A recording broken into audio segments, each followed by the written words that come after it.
जीनत अमान के इल्म में ये बात आई थी कि शोमैन राज कपूर एक फिल्म सत्यम शिवम सुंदरम बनाने की तैयारी कर रहे हैं। ख्वाहिश तो इनके मन में ये खलबली मचा रही थी कि काश इन्हें यह किरदार मिल जाए, लेकिन वो ये बात जानती थी कि राज कपूर की फिल्म की हीरोइन बनना कोई आसान नहीं।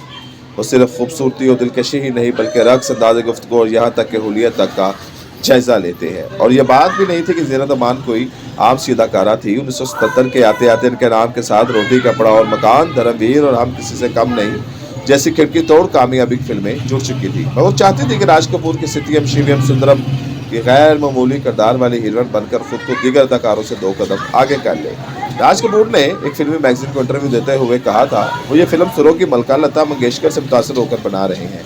अब ये राज कपूर की ख्वाहिश थी कि जिसको लता मंगेशकर ने इसलिए भी अपने लिए तजलील का बायस समझा क्योंकि अगले ही लम्हे राज कपूर ने यह कहकर गुलकारा की अना पर चोट मारी कि फिल्म की हीरोइन की आवाज़ तो सुरीली और कोयल की कूक की तरह है, लेकिन वो शक्ल सूरत से वाजबी सी है। यहाँ तक कि इसके दाएं तरफ का चेहरा बदनुमा दाग से भरा हुआ है और ये बचपन में होने वाले एक हादसे की बिना पर होता है, जिसके बाद हर कोई इस लड़की को मनूस तस्वर करने लगता है।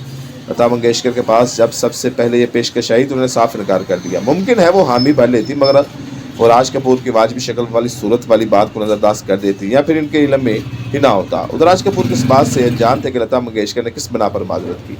बहरहाल वो किसी एक मुकाम पर रुकने वाले तो थे नहीं, इसलिए उन्होंने अब अदाकारा की तलाश शुरू कर दी। राज कपूर ने पहले सोचा कि डिम्पल कपाड़िया को हीरोइन बनाया जाए, लेकिन फिर खुद ही इनका नाम ये सोचकर खारिज कर दिया कि वो भी एक मॉडर्न लड़की के बाद इस मशरकी किरदार में फिल्म बीन डिम्पल कपाड़िया को कबूल नहीं करेंगे। बात पहुंची रीना राय, वदिया सेना और हेमा मालिनी तक, लेकिन ये मसला नहीं था। ये अदाकारे चेहरे पर दाग लगाने से कतरा रही थी, बल्कि राज कपूर की सत्यम शिवम सुंदरम की रूपा का मुख्तसर लिबास और कुछ बोल्ड मनाजर ऐसे थे जो ये अदाकारा करने से घबरा रही थी। ये अदाकाराएँ समझती थी कि वो अभी तक इतनी आज़ाद ख्याल नहीं हुई कि रूपा बन जाए और किरदार के तकाजे के बावजूद ये अदा कर लिया तो पर सितारों की एक बड़ी तादाद से महरूम हो जाएगी। राज कपूर को कई दोस्तों ने मशवरा दिया कि वो हीरोइन के काबिल तराज लिबास पर कुछ समझौता कर ले, लेकिन राज कपूर तो जैसे ठान चुके थे कि कुछ भी हो जाए किसी भी तरह किरदार में कोई कमी पेशी नहीं करेंगे और इनके जहन में जो रूपा का खाका बन चुका है हीरोइन इसी के मुताबिक होगी। अब कौन सी अदाकारा इस कदर मुख्तसर लिबास में जलवागर होगी ये देखना था और यही बात राज कपूर को रूपा की तलाश के लिए कठिन और दुश्वार गुजार राह पर चला रही थी। जो अदाकारें फिर भी ये किरदार अदा करने को तैयार होती तो उनके रख रखाव और अंदाज को देखकर राज कपूर को लगता ही नहीं कि इनके जहन में जो हीरोइन का खाका है इस पर ये पूरा उतरती होगी।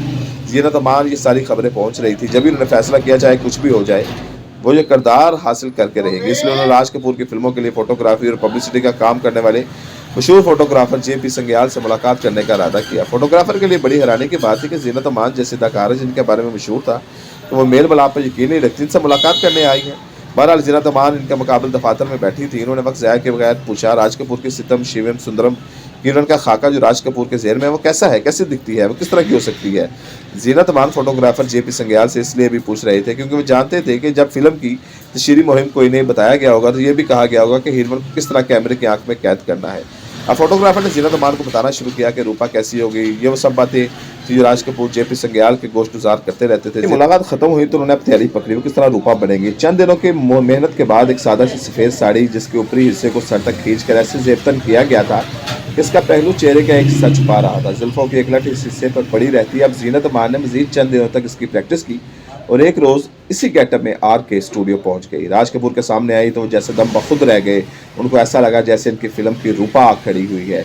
ये वो लम्हा था जब उन्होंने ऐलान किया कि जो अदाकारा ने दरकार थी वो मिल गई है। उधर जीनत अमान की खुशी का कोई ठिकाना नहीं था। जो आरज़ू थी वो पूरी हो गई, मादा साइन हो गया और फिल्म नगरी में जंगल की आग की तरह ये बात फैल गई कि राज कपूर को हीरोइन मिल गई है। दिलचस्प बात यह है कि चूंकि रूपा के बचपन का भी किरदार फिल्म में दिखाना मकसूद था तो राज कपूर ऐसे ही किसी चाइल्ड स्टार की खोज में थे जो जीनत अमान से मुशाबत रखती है। इस सिलसिले में लगभग 100 चाइल्ड स्टार के ऑडिशन हुए, फिर इनमें से एक पद्मनी कोल्हापुरी का इंतखाब हुआ, जबकि हीरो के लिए राज कपूर पहले ही छोटे भाई शशि कपूर को चुन चुके थे।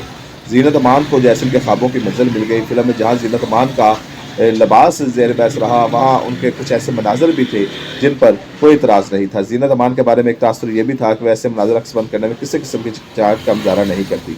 फिल्म के जरिए पैगाम दिया गया कि शक्ल सूरत बेमैनी होती है, इंसान का रवैया उसकी तरह से गुफ्तगू ही बस दिलों पर असर करती है। सत्यम शिवम सुंदरम में चूँकि कई ऐसे मनाजर थे इसलिए फिल्म की नुमाइश मसलसल तखीर का शिकार रही। सेंसर बोर्ड इन मनाजर को निकालने का मुतालबा करता रहा, लेकिन राज कपूर तैयार नहीं थे।